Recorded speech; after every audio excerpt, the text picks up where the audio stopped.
Broncos have made their first signing of the offseason. It's actually a re-signing. They are bringing back, drumroll please, long snapper Mitch Fraboni.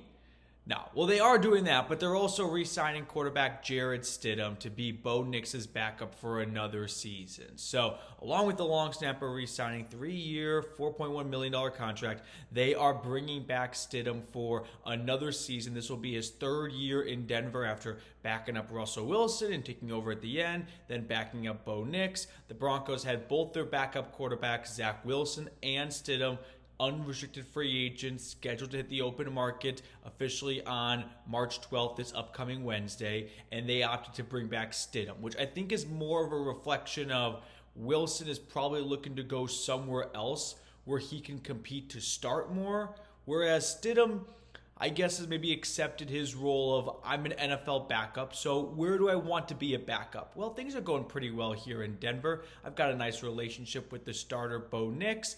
I don't really want to pack up and move, and they're giving me a nice, 2-year, $12-ish million contract? Yeah, 2-year, $12 million deal. So $6 million to hang out over here? Yeah, I'll take that rather than going to the open market, maybe finding a spot where I can compete to start a little bit more, but maybe not, and maybe getting less money when it's all said and done. So initial thoughts and reaction to this re-signing is, I like it. I think it's important to invest in the backup quarterback position. You look at the last couple of years, and more than, I think, 50% of teams have had to have their backup quarterback play a handful of games. So it's almost a coin flip as to whether or not your starter is going to miss time. And the backup quarterback position, you probably wouldn't think is one of the 22 most important jobs on the team since there are 22 starters. And it may not be, but it's not far off from it. If you're thinking about the 53 players on your team and ranking them QB1, RB1, wide receiver 1, I bet QB2 is somewhere around 30-ish. It's going to be one of the most important backups, and they may never see the field, whereas a wide receiver 3 and 4 rotate in, say for an RB2 or tight end 2. You still want to have a quality backup. You want him to help get the starter ready every single Sunday. What can you identify in film? What can you bring out of him the best of during practice each week? And if his number does get called and he needs to go and start for 3 to 4 games, can he keep the ship afloat? Kind of like when Teddy Bridgewater stepped in for Sean Payton in New Orleans. Drew Brees goes down for 5 games. Bridgewater goes 5-0, and the season is not lost. So just give me your thoughts down below. Jarrett Stidham re-signing with the Broncos, 2-year deal, $12 million. My thoughts are, I like it. I was a little bit pessimistic about the possibility of Stidham coming back because I got the sense that he maybe wanted to go somewhere where he could really compete a little bit more for the starting gig, where it's a little bit more of a true battle. Like in Indianapolis, for example, you got the Colts GM, Chris Ballard, saying it's going to be a competition with Anthony Richardson.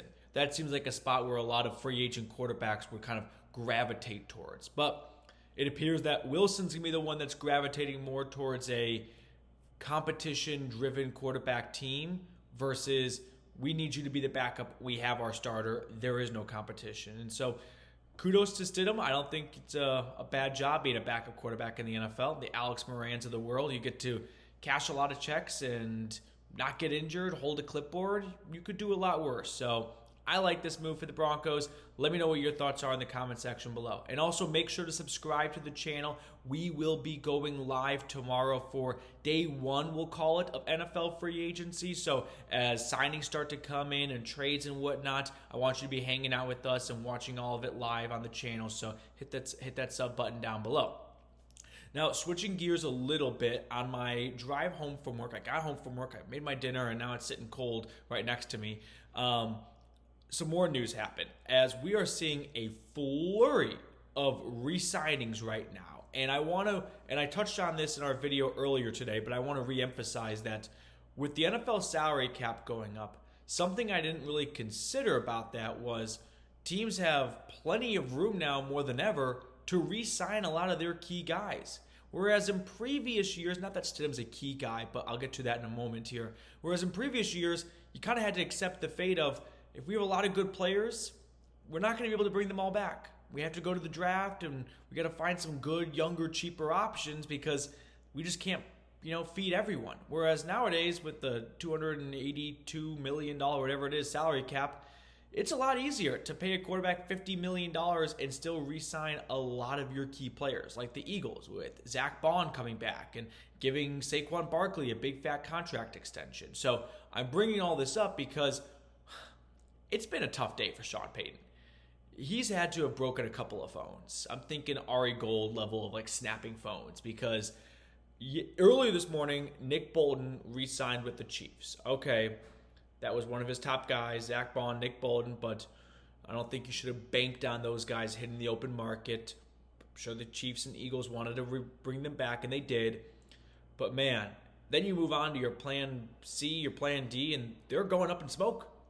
The Seahawks are bringing back Ernest Jones on a 3-year, $33 million contract. And then 10 minutes later, the Jets re-signed Jermaine Sherwood. Those are your plan C and plan D guys. So now this Broncos linebacker room, which Sean Payton has called out by name as an area of focus to improve this offseason, they're running out of options out there in free agency. There's still some candidates, but are they worth the price tag to move on from Alex Singleton? Are they 2 or 3 times better than Cody Barton because they're going to cost 2 or 3 times more? I'm having a tough time believing that. A trade could be a possibility here. A trade could be a possibility since you're not getting a great option in free agency if you're going to pay player A $30 million and player B $30 million plus you give up a 6th-round draft pick. If player B is that much better, it's probably worth a 6th-round draft pick. So one name to watch for, Jermaine Pratt. It's been also a tough day for the Cincinnati Bengals because Myles Garrett got a contract extension with the Browns.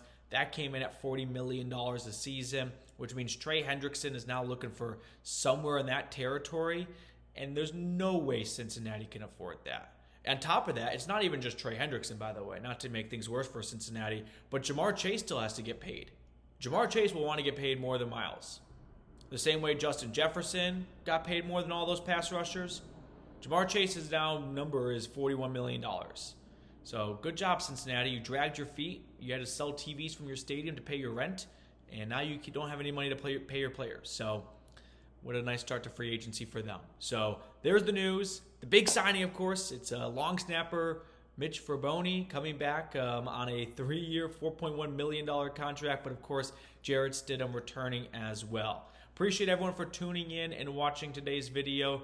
Make sure to subscribe. And also, if you are subscribed, turn on notifications. I beg you to do it for this week. You can turn them off afterwards, but there's going to be a lot of signings that happen, and I don't want you to miss any of them or miss, breakdowns and reactions most importantly. So turn on those notifications. If you're still watching with me, drop a DEN in the comment section below, and I will see everyone bright and early tomorrow for day 1 of NFL free agency.